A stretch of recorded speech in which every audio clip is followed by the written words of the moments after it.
Bang! Neeves Knives, I'm Jared, and today we're checking out 7 really cool pocket knives. Starting the list off, we have the CMB made knives Kawinagari, and it has a really cool blade shape. This is a crisp blade shape. I absolutely love it. I think it's really cool. You never see these, so you know, it's very unique. Yes, it might be frustrating to sharpen for some people, but as long as you're using a round stone, it's just like sharpening anything else. You just need a round stone. But I'll tell you what, man, this thing actually works really, really good. I've been using it, and yeah, man, it cuts really good. And this tip, I mean, just like any hawkbill blade, I mean, you just pierce right into anything and open it up, you know, in any direction too. That's what's really cool. And then when you're slicing with it, these bellies kind of trap the material, so you can make actually pretty long extended cuts. It looks like something that might not be super functional, but it's actually like way more functional than you'd ever imagine. Titanium frame lock. It does come in different versions, so there's going to be different colors, different inlay options. This one's the silver carbon fiber. I think it's aluminum that's in there, but you can get the gold or copper. So different options. The frame lock's easy to get to, super smooth, front flipping action. I do have a full video on this if you want to see it. The blade steel is S35VN, and yeah, man, super cool and super unique. You don't see that too often. Next we have the Kizer Veritas, and I gotta say, this is really, really good. They did a really good job on this. Right off the bat, first thing you notice is the weight. It is super duper lightweight, very slim, and this is probably about as slim as I'd like to go with most pocket knives. I'm not saying, you know, maybe a little bit thinner or a little bit thicker, but this is a great thinness, you know, for a slim pocket knife. Tons of milling on the inside of there. Obviously a titanium frame lock. Really cool milling pattern on the outside with the diamonds. On both sides too, but the inside is milled out heavily. Then you have multiple forms of deployment. You have the front flipper, works great. You have the reverse flick, and it is S35VN blade steel once again. The front flipper works super duper good. You can do it any direction. It's fun for sure. Then you have the whole deployment. Again, the reverse flick or thumb flick works really good. Ergonomics are good. You do feel this little cutout right there, but personally it doesn't bother me at all. Great blade shape for EDC. Nice little stone wash on it. And you know, like I said, it's slim and lightweight, so it's a titanium frame lock in a very compact package, and it makes it to where, you know, like you're going almost as slim as you can get while still being comfortable in the hand. And that's what I do like about it, because I can grip it and, you know, I could actually use it. You know, I know there's a new knife, a new Benchmade out, the Narrows, that I know is insanely expensive, but one of the catch factors to it, or one of the catchy things to it, is that it's so slim. Everybody calls it like the slimmest knife. I would say there's one that Schrade put out, what was it, last year, or yeah, I think it was last year. That knife's the slimmest knife ever, and the problem with it is that it is so uncomfortable to use because it's just too slim. It's almost like having a liner lock with no scales. I mean, it's just entirely way too thin, and it makes it to where it's painful to use. This is gonna still be comfortable to use while being nice and slim, and that's what I like about it, because it is slightly contoured.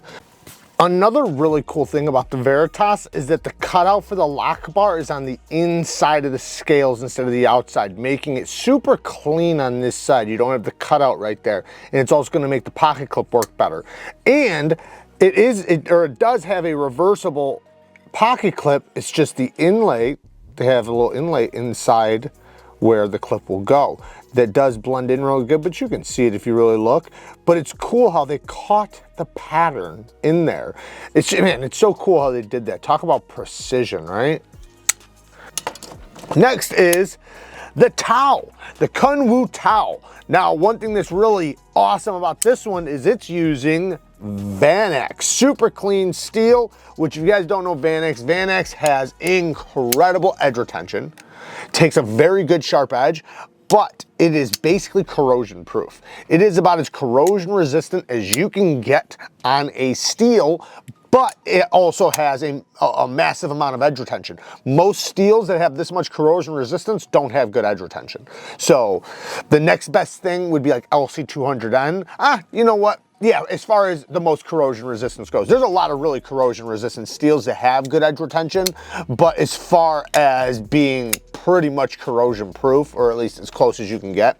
Anyways, titanium frame lock, and then this titanium frame lock has this orange peeled, almost hammered finish. This is gonna be an extremely durable finish. That's one thing people don't really talk about with the orange peels. Orange peeled finishes, they don't scratch very easily. Like, you can kind of chuck it around a little bit and they just don't wear. It's just the way they do the surface, it's almost impervious to scratching and denting, which I do like. Love all the micro milling around the, the edges and everything. It really makes the knife pop. It does have a reversible deep carry clip, good access to the lock bar, 3 forms of deployment, which means, you probably got like 160 if you really, use your imagination. The detent is a little bit on the lighter side, at least on mine, but it makes it to where all the deployments are easy to do, nice and fidgety. Sheep's foot blade, is gonna work really good for EDC, and the ergonomics are really nice. You can use it in any direction, which is cool. Now, as far as the front flipper goes, I don't know why they stopped the jimping down here, but luckily it does work really good, so I'm not complaining about it. But if it was any other front flipper, I totally would not be happy with that. But, ooh, I hit my camera. Anyways, it's a really cool knife. I like it quite a bit. Next, the Beg Knives Bodega. The Beg Knives Bodega, man, they did such a good job with this. Even that other one, I forget the name of it, but the one with the Tonto with the dual grind. All their knives I've tried so far have been awesome. Let me just be clear, every single one. The Bodega though, man, I love that the fuller is very usable and it works really good. The ergonomics are super duper comfortable. It does have a hollow grind, harpooned drop point blade. Absolutely love that. Fantastic access to the lock bar, nice comfortable disengagement. Has a cool style factor to it. Now, it is D2 steel for $120. So let's put that out there right now. They are talking about doing some upgraded steels. Hopefully we'll see 14C and Nitro V and 154CM or something, like that. But as far as right now goes, this one's D2 steel for $120, but I'm not mad at it. I'm honestly not mad at it. I know in many cases I would, but there's a lot of work done on this thing, and it has, man, you hear that? Listen to this, the detent break. This thing comes out like a rocket ship. And, just considering all the details about this thing, the style, the action, the fit, the finish, the ergonomics, everything about it makes it to where I'm okay with the steel. And technically, D2 isn't a bad steel.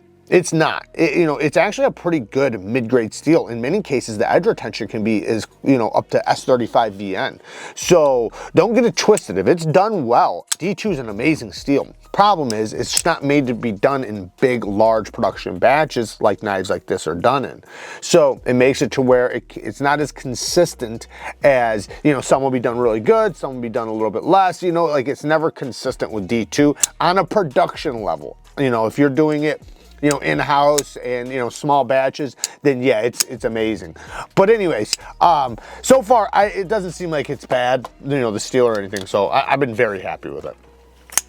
Next, a budget knife. The Sencut Serene. Oh man, possibly, the best knife, right now, the best affordable knife under 50 bucks. They knocked this thing out of the park, not only because they've mastered the button lock. Sencut, Civivi, and We Knife Co. have just mastered the button lock. All of mine are rock solid, stupid smooth, fantastic detents, great action. But so not only did they do that, but they added solid aluminum scales, no liners, solid aluminum, thick aluminum. So it has a more premium feel than most knives under 50 bucks, even from Sencut. So, and Sencut kills the under $50 price range. So it's something I'm very, very happy that they did. D2 steel, so, a little bit more of affordable steel. with the aluminum scales. You know, it's you know, obviously, you know, I'd love to see 14C or something like that on it, but you know, for this price, I'm not mad at it. D2 is fantastic for this price, considering the materials, the scales, and Sencut, they don't do a bad job with their D2. I know we just talked about D2 on production levels, you know, but for the most part, you know, Civivi has done a pretty decent job with their D2. Beautiful drop point blade, nice and slicey, very, very slicey. So that's another thing, man. You're gonna have the ergos and then the cutting performance to match. Deep carry clip that is reversible, and it does come in lots of different options. So very cool, man. Love that one. Next, the Giant Mouse Rio, a new addition to the Giant Mouse line, and I think most of these knives from this video are all pretty much new. This one has MagnaCut. Now we're going to talk a little bit about the MagnaCut here in a second.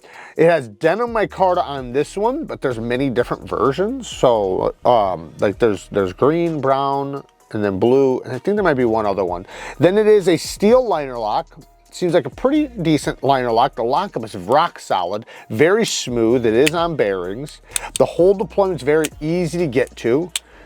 Very snappy action. And what's really cool about this is its slim, lightweight profile. This is a very lightweight knife. So it's not a hard use knife or anything like that, but it is a fantastic EDC knife. Because of the shape, because of the size, it's very wieldable. It's a knife you feel like you can use in any direction. You can see I've been using mine.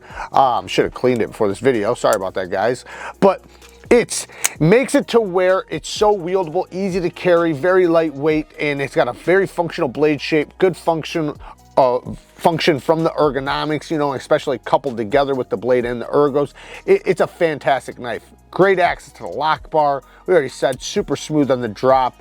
Crowned spine on the blade with this jimping, you know, that actually is functional jimping placed in a good spot. The clip, great clip, and it is reversible. Now, the one thing I would say, you know, is they're heat treating it between 61 and 62 HRC for the MagnaCut.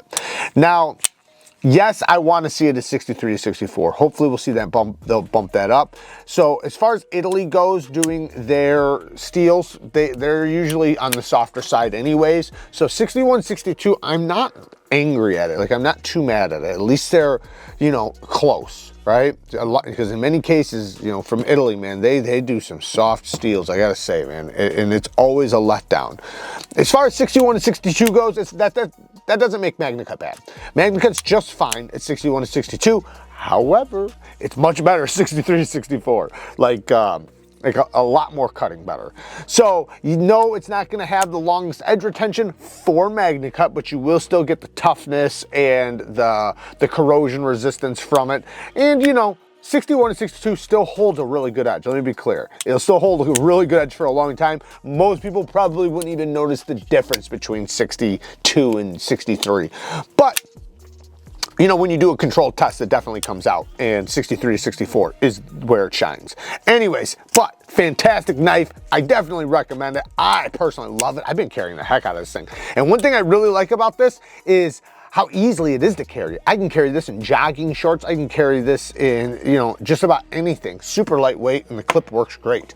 The last knife on the list is the Kaval Knives Komatsu, the Kaval Komatsu. So one thing that's cool about this one is the scales actually glow if you throw a light over the top of it, which is pretty cool. So, but here's the thing, because I know some people are like, yeah, I don't like that. Doesn't matter, because if you don't shine the light, it's not like, you know, yes, like sitting under my studio lights, if I turned off the lights right now, yes, it'd be glowing in the dark, but you can't even tell unless if you shut the lights off. So it's not something you're gonna hand to somebody and they're gonna be like, oh, this is that glow in the dark stuff. Nobody would know. It just looks like carbon fiber. So they did a really good job with that.